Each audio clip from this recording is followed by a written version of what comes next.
Africa, like the rest of the world, has been experiencing negative impacts of global warming and climate change. Over the past decades, there has been increased incidence of cyclones, droughts, heat waves, cold waves, flooding, wildfires, irregular rainfall patterns, and spread of diseases.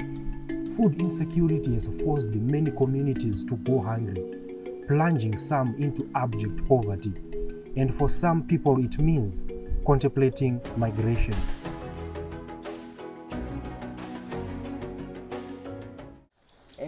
You do for no December, na yashine March.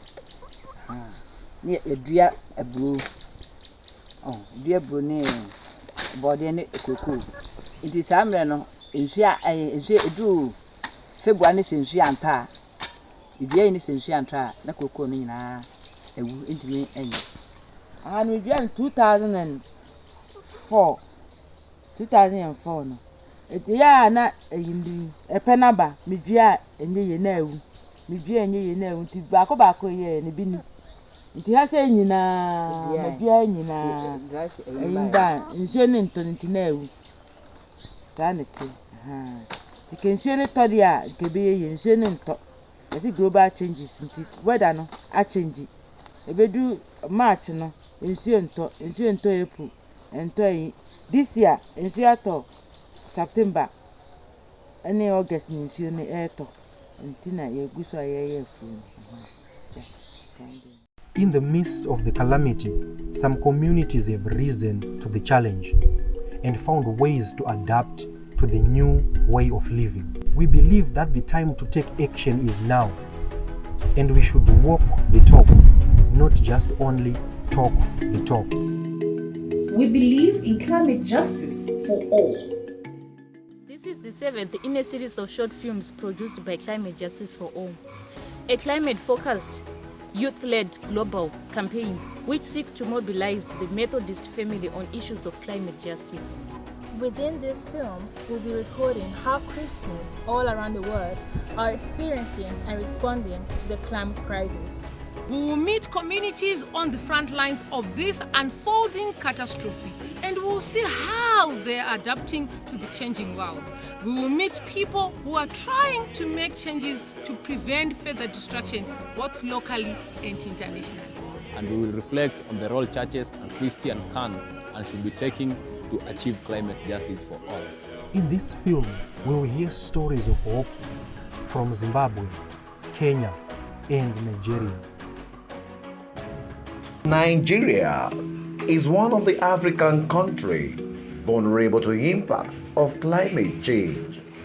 Over the years, flooding has become a recurring phenomenon in most parts of the country, leading to massive destruction of lives and property.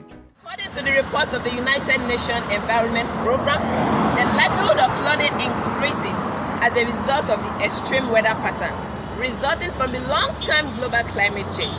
This year in Nigeria, there was heavy downpour leading to flooding, and not less than 15 states of the nation were affected, with the highest level of severity in the northeastern and the southwestern zones. And this has contributed to increase in the level of poverty and food insecurity in the nation. The flood that we witnessed have affected our crops, and that is why you see a lot of people being displaced. They have to shift their farm from where they are to another place. Even aside that, you see a lot of fish farmers that are neighbor, their ponds got enlarged, and their fishes went through the flood. So I think the climate change effect is so much on farming, and has caused food insecurity. Different approaches have been developed to mitigate and adapt to these severe environmental conditions. Take for instance, farmers have developed strategy through the use of crops that are not vulnerable to heat. At the United Nations Climate Action Summit in 2019 in the US, New York, the President of Nigeria, President Muhammadu Buhari, made mention of the interest of the government in planting 25 million trees and mobilizing young people to make this happen in the country. There was also the dimension of green bond in terms of the irrigation and also construction of multipurpose dams for water supply, for power supply, and also to increase irrigation. There was also a mention of the transition in the energy sector to a more renewable energy to a large extent by 2030. And these are just some of the mentions of the interest of the Nigerian government in building more climate resilience and adaptation in the country. Now, Kenya, like the rest of other African countries, have been experiencing climate crisis or climate challenges. And youth have been in the forefront trying to advocate for policies that are green, policies that are climate friendly. And in this regard is where ArtSpace was born. ArtSpace 254 seeks to break down the climate messaging to the youth in a language that can appeal to them. We have been invited in various forums to try and sensitize the youth by use of arts. We take current emerging situations, package them into art, plays, poems, songs, and so forth. And in this, the youth are able to digest and understand the climate language. Like in these clips that are upcoming, it shows the various forums that we have been using to sensitize the masses on climate information.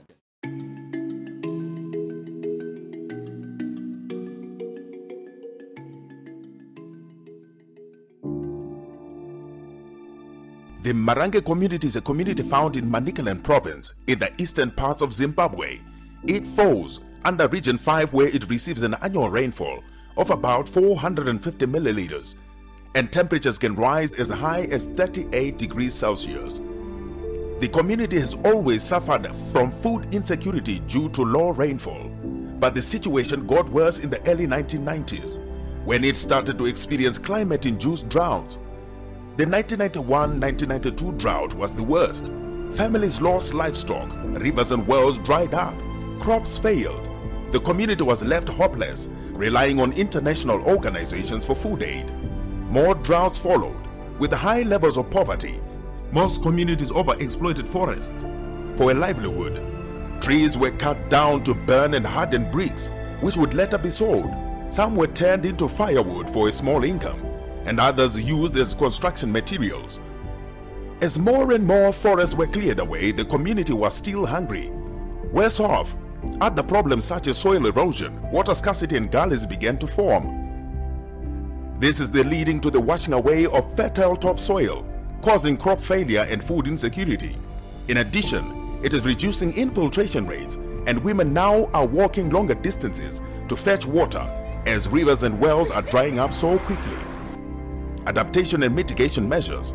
In 2012, the community partnered with a local NGO, Environmental Body Zimbabwe, founded by a United Methodist member, Shamiso Winnet Mumpara, funding partners and government departments on a forest landscape restoration project, which had 3 components: tree planting, food security, and rainwater harvesting techniques. Tree planting. This is done to restore lost forests together with promotion of non-timber products such as beekeeping as a livelihood option. The project has seen school children involved in the tree planting, and communities are creating family woodlots. Trees are helping to ease the firewood problem. Fruit trees are included in the project for food security. Food security. Communities went back to basics where they started growing drought-resistant grains such as millet, rapoko, and sorghum. Ndinoitwawo maidukwendi tine community garden redu reEBZ.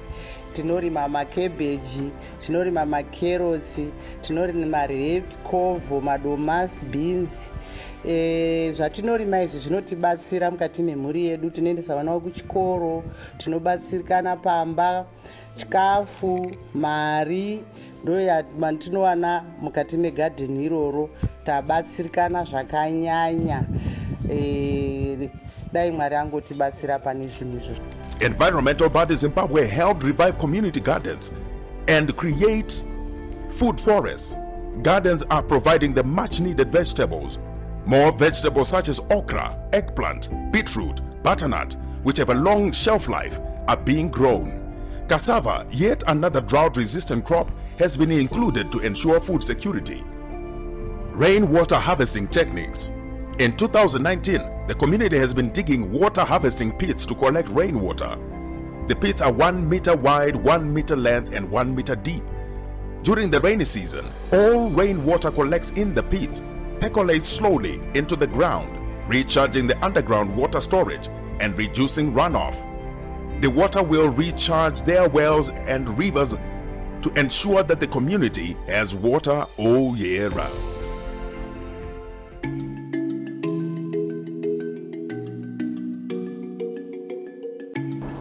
In order to tackle climate change and prevent the effects that it has in Africa and around the world, mitigation and adaptation are measures that should be considered. Let us come together and champion climate justice for all.